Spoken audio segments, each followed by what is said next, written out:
আসসালামু আলাইকুম বন্ধুরা, আশা করি আপনারা সকলেই ভালো আছেন আর আপনারা দেখছেন ইসলামিক গল্পের আসর। হজরত বড় পীর রহমতুল্লাহ আলাইহে নানা অলৌকিক ক্ষমতার কথা একসময় বাগদাদের তৎকালীন খলিফার কর্ণেও গিয়া পৌঁছাইল। খলিফা একদিন মনে মনে ভাবিলেন, যদি বড় পীর রহমতুল্লাহ আলাইহে আমাকে কোনো কেরামতি দেখাইতে পারেন, তাহা হইলে আমি তাহার মুরিদ হইয়া যাইব, তাহার সেবায় জীবন কাটাইয়া দিব। কয়েকদিন পরে খলিফা স্বয়ং বাগদাদ নগরী পরিদর্শনে বাহির হইয়া একসময় হজরত বড় পীর রহমতুল্লাহ আলাইহে এর দরবারে হাজির হইলেন। হজরত বড় পীর রহমতুল্লাহ আলাইহে খলিফার কথা শ্রবণ করিয়া অন্তরালোকে অবলোকন করিয়া দেখিলেন, বেহেশতের এক স্থানে একজোড়া সেব ফল বৃক্ষের শাখায় ঝুলিতেছে। তিনি সেই ফল দুটির জন্য মহান আল্লাহর দরবারে মুনাজাত করিলেন। আল্লাহ পাক তাহার মুনাজাত সঙ্গে সঙ্গে কবুল করিয়া জিব্রাইল আলাইহিওয়াসাল্লামের দ্বারা সেব দুইটি হজরত বড় পীর রহমতুল্লাহ আলাইহে এর নিকট পৌঁছাইয়া দিলেন। হজরত বড় পীর রহমতুল্লাহ আলাইহে ফল দুইটি পাইয়া একটি ফল নিজে রাখিলেন, অন্যটি খলিফার স্বহস্তে কাটিয়া টুকরা টুকরা করিয়া দরবারে উপস্থিত জনতার মধ্যে বন্টন করিলেন। বেহেশতের ফলের সুগন্ধ চারিদিকে আমোদিত করিয়া তুলিল। সকলেই খলিফা ব্যতীত ভক্ষণ করিয়া পরম তৃপ্তি লাভ করিলেন। অতঃপর হজরত বড় পীর রহমতুল্লাহ আলাইহে খলিফার স্বহস্তে ফলটি লইয়া স্বহস্তে কাটিলেন। ফলটি কাটা মাত্র একটা বিশ্রী গন্ধে চারিদিক ভরিয়া গেল। খলিফা আগের ফলটি কাটিবার সময় সুগন্ধ পাইয়াছিলেন, এইবার তিনিও তাহার হস্তস্থিত ফলটির দুর্গন্ধ টের পাইলেন। খলিফা হজরত বড় পীর রহমতুল্লাহ আলাইহে এর নিকট বিনীতভাবে জানিতে চাহিলেন, হুজুর, এই ফলটি হইতে এইরূপ বিশ্রী গন্ধ বাহির হইতেছে কেন? হজরত বড় পীর রহমতুল্লাহ আলাইহে নির্ভয়ে খলিফার প্রশ্নের উত্তরে বলিলেন, হে বাগদাদের খলিফা, বেহেশতের ফল সর্বদাই সুস্বাদু এবং শুদ্ধগন্ধময়। এই ফলটি আপনার নিয়ত এবং অপবিত্র হাতের স্পর্শে দুর্গন্ধযুক্ত হইয়া গিয়াছে।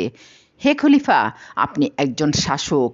আপনি যদি ইনসাফের সঙ্গে আপনার প্রজা পালন করিতেন, গরিব দুঃখীদের মধ্যে দান খয়রাত করিতেন, অসহায়কে সাহায্য করিতেন, তবে আপনি সে ফলটির স্বাদ আস্বাদন করিতে পারিতেন, ইহার সুগন্ধ ভোগ করিতে পারিতেন। আপনি কোনো সৎকার্য না করিয়া, নিজের দায়িত্ব পালনে অবহেলা করিয়া কিভাবে আল্লাহর অশেষ নিয়ামত বেহেশতের ফল ভক্ষণ করিতে চাহিতেছেন? হে বাগদাদের অধিপতি, আপনি জানিয়া রাখুন, যাহারা দুনিয়ায় সৎ কাজ করে না, অসৎ কাজে লিপ্ত থাকে, তাহারা কখনো বেহেশতের নিয়ামতের স্বাদ গ্রহণ করিতে পারিবে না। হজরত বড় পীর রহমতুল্লাহ আলাইহে এর এই তেজোদীপ্ত সত্য ভাষণ শুনিয়া বাগদাদের খলিফা ম্লান মুখে দরবার ত্যাগ করিয়া চলিয়া গেলেন। আরও একটি ঘটনা হজরত শেখ মোহাম্মদ আবদুল্লাহ আনসারি রহমতুল্লাহ আলাইহি হইতে জানা যাইতেছে যে, হজরত বড় পীর রহমতুল্লাহ আলাইহি ইশারায় পুড়িয়া ভস্ম হইয়া যাওয়া একজন আল্লাহ প্রেমিক ফকিরের পুনরুত্থান ঘটিয়াছিল।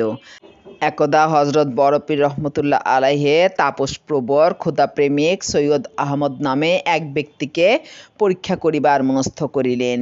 তিনি একটি বৃক্ষের তলে বসিয়া আল্লাহর জিকিরে মগ্ন থাকিতেন।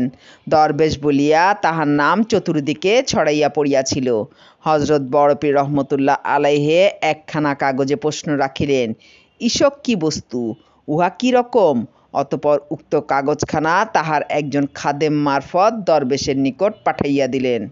হজরত বড় পীর রহমতুল্লাহ আলাইহে এর প্রেরিত খাদেম দরবেশের নিকট আসিয়া সবিনয়ে সালাম প্রদানপূর্বক কাগজখানা তাহার হস্তে দিলেন। দরবেশ সাহেব হজরত বড় পীর রহমতুল্লাহ আলাইহে এর পত্রখানা অতি আদরের সঙ্গে গ্রহণ করিয়া শত শতবার পাঠ করিলেন। অতঃপর উহাতে যাহা ছিল তাহা পাঠ করিয়া তিনি বলিয়া উঠিলেন, আল ইস্কু নারুন ইয়াহরুকু মাতা আবিল্লাহ। ইস্ক তো অগ্নি বিশেষ, ইহা অতি শক্তিশালী আগুন, যাহার ন্যায় কোনো আগুন নাই। এই অগ্নিতে একমাত্র মহান আল্লাহ পাক ব্যতীত সমুদয় জ্বলিয়া পুড়িয়া ভস্ম হইয়া যায়। সাধক যখন ইস্ক এর এই রূপ ব্যাখ্যা করিতেছিলেন, তখনই আল্লাহর কি অসীম কুদরত, সহসাই অগ্নি প্রজ্বলিত হইল এবং মুহূর্তের মধ্যে তাপমাত্রার সাহায্যে বৃক্ষলতা পুড়িয়া ভস্ম হইয়া গেল। দরবেশ এবং তৎসংলগ্ন বৃক্ষটির কোনো চিহ্ন মাত্র রহিল না। হজরত বরপীর রহমতুল্লাহ আলাইহে এর খাদেম ভীত হইয়া পড়িলেন। তিনি অগ্নি দাউ দাউ করিয়া জ্বলিয়া উঠিতেই একটু দূরে সরিয়া সবই লক্ষ্য করিলেন এবং বিস্ময়ে অভিভূত হইয়া পড়িলেন। তাহার অন্তরে ভয়ের উদ্রেক হইল এবং কাঁপিতে কাঁপিতে হজরত বরপীর রহমতুল্লাহ আলাইহে এর দরবারে ছুটিয়া গেলেন।